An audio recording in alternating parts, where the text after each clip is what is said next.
ถึงการพระตอนเช้าครับ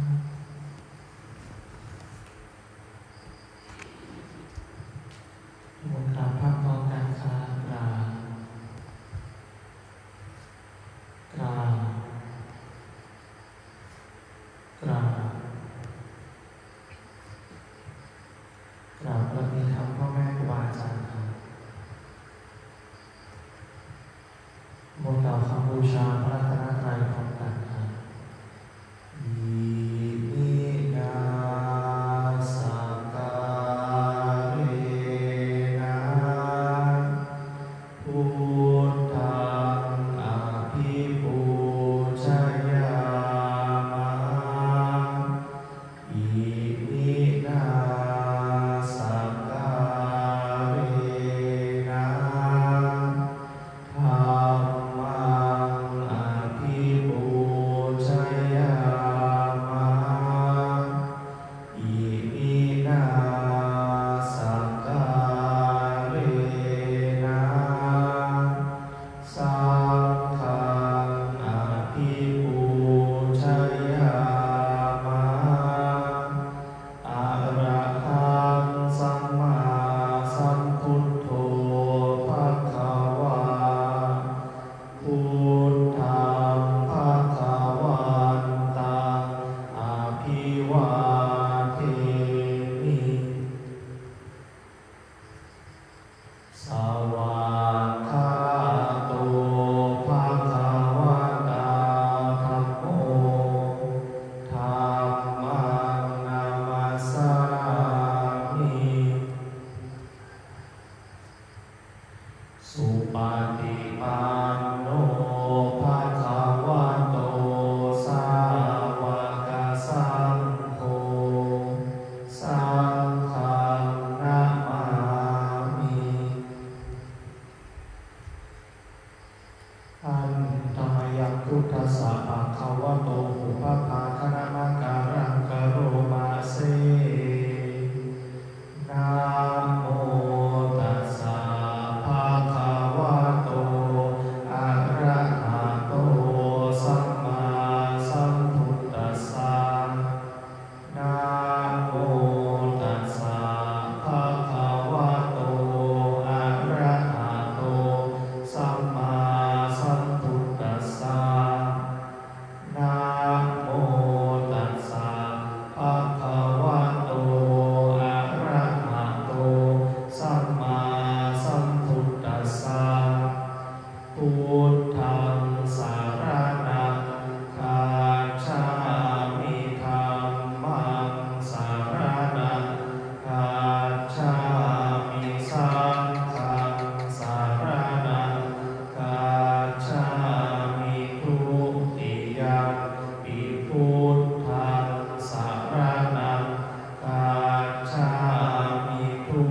ติยมปิธัมมังสารนังคัจฉามิทุติยมปิสังฆังสารนังคัจฉามิต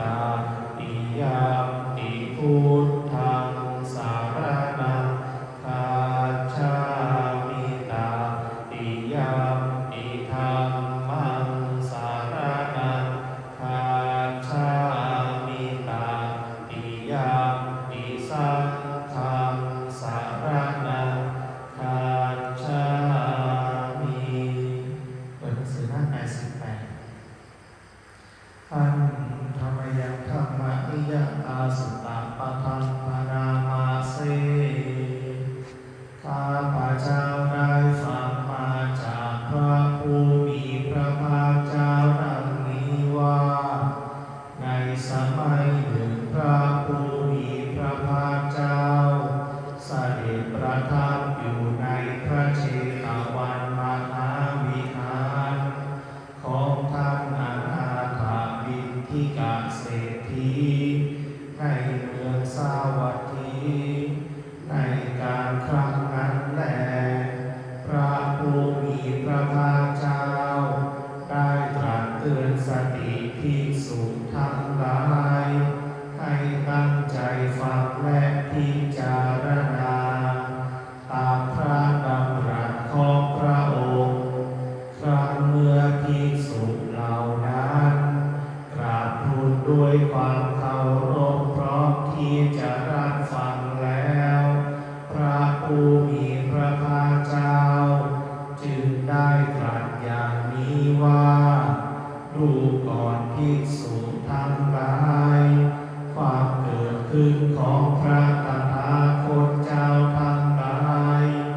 รือว่าความไม่เกิดขึ้นแห่งพระตถาคตเจ้าทั้งหลาย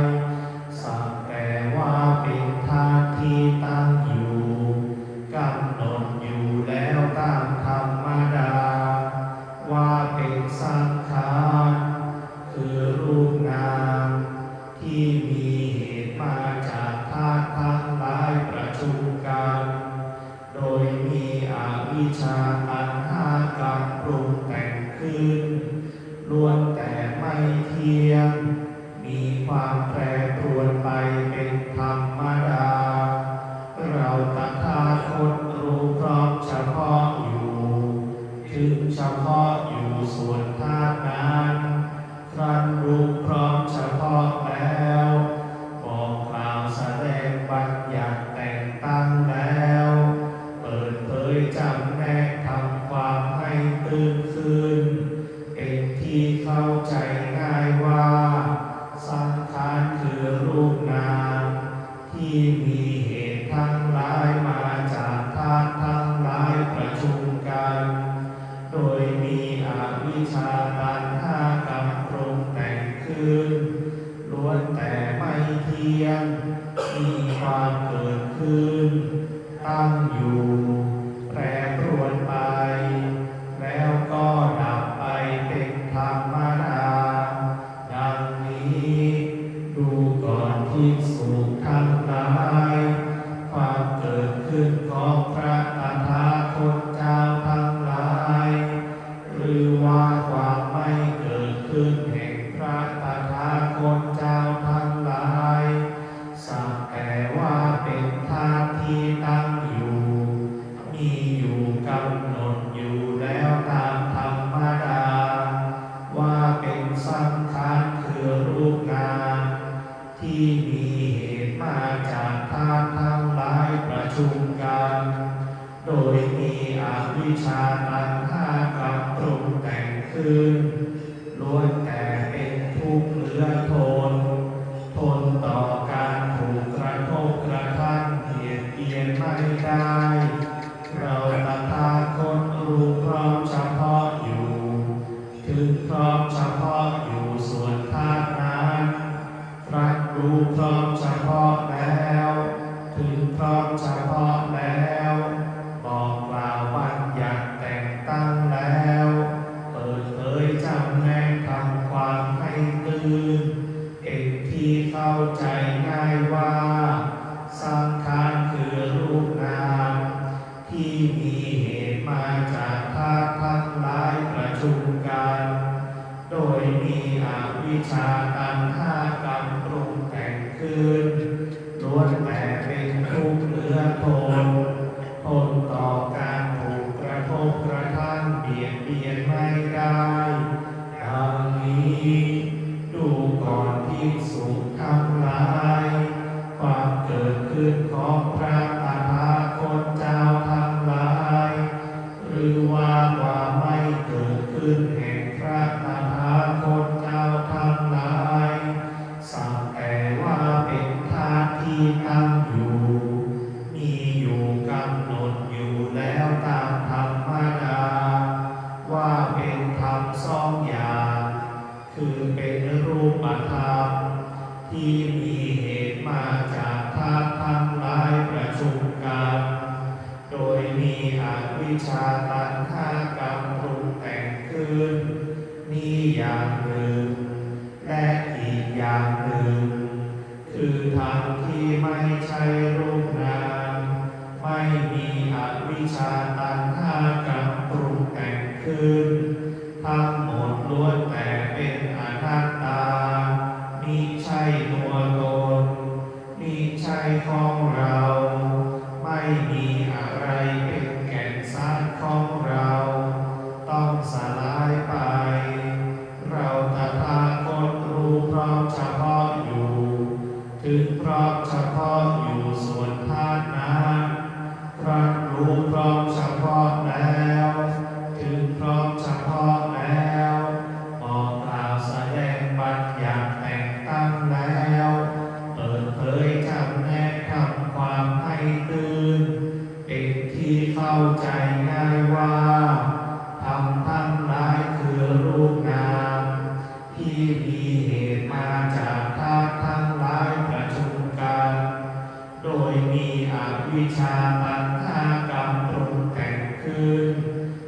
อย่างหนึ่ง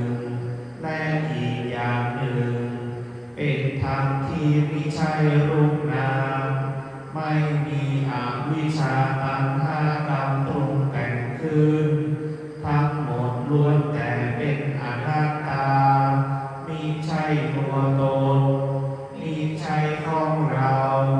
ไม่มีอะไรเป็นแก่นสารของเราต้องสลายไปดังนี้พระผู้มีพระภาคเจ้าได้ตรัสพระธรรมเทศนานี้จบลงแล้วภิกษุทั้งหลายเหล่านั้นก็มีใจยินดีเพลิดเพลินในพระธรรมเทศนาของพระผู้มีพระภาคเจ้าด้วยประการฉะนี้แลเมื่อใดบุคคลเห็นอยู่ด้วยปัญญาว่าสังขารทั้งหลายทั้งปวงไม่เที่ยงเมื่อนั้นเขาย่อมเบื่อหน่ายในทุกข์การเห็นและเบื่อหน่ายอย่างนี้เป็นทางแห่งความหมดจดเมื่อใดบุคคลเห็นอยู่ด้วยปัญญาว่าสังขารทั้งหลายทั้งปวงเป็นทุกข์เมื่อนั้นเขาย่อมเบื่อหน่ายในทุกข์การเห็นและเบื่อหน่ายอย่างนี้เป็นทางแห่งความหมดจดเมื่อใดบุคคลเห็นอยู่ด้วยปัญญาว่าธรรมทั้งหลายทั้งปวงเป็นอนัตตาเมื่อนั้นเขาย่อมเบื่อหน่ายในทุกข์การเห็นและเบื่อหน่ายอย่างนี้เป็นทางแห่งความหมดจดในบรรดามนุษย์ทั้งหลายชนผู้เข้าไปถึงฝั่งคือพระนิพพานมีประมาณน้อยมากทีเดียวส่วนหมู่สัตว์คือชนที่เหลือนอกจากนี้ย่อมแล่นเลาะไปตามชายฝั่งเกาะสักกายทิฏฐิอยู่นั่นเทียวสำหรับหมู่ชนที่มีปกติประพฤติตามธรรมที่พระตถาคตเจ้าทรงกล่าวไว้แล้วโดยชอบก็จะถึงฝั่งคือพระนิพพานล่วงพ้นวัฏฏะสงสารอันเป็นที่ตั้งแห่งมัจจุคือกิเลสมารที่บุคคลข้ามได้ยากยิ่งนั้นไปได้บัณฑิตควรจะละธรรมอันดำเสียแล้วพึงเจริญธรรมอันขาวให้มีขึ้นโดยอาศัยเอาจิตเกาะพระนิพพานแดนที่ไม่มีตัณหาออกจากตัณหาอะไรแล้วพึงละกามทั้งหลายเป็นผู้ไม่มีความกังวลยินดีในพระนิพพานอันสงัดที่ใครๆยินดีได้โดยยากนั้นบัณฑิตควรจะทำจิตให้ผ่องแผ้ว